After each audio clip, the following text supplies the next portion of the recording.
Alright everybody, welcome back to Skyway Classics YouTube channel. We are now going for a ride in a very cool, very unique vehicle here. Our 1952 MG TD Replica. Manual car, black exterior with a very wooden style interior. As you can see, we have most of our normal gauge here. We got gas, amp, temperature's running really good. We got our aftermarket 2-knob radio there with cassette. Nice power steering, good power brakes as we can demonstrate for you right now. Of course, it's always good to be safe in school zones. Other than that, a little grip to her. What's very unique about this car is it isn't your average V8.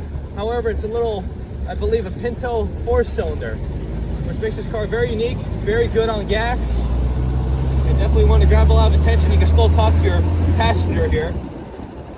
Other than that, a very nice little car here. Very cool design.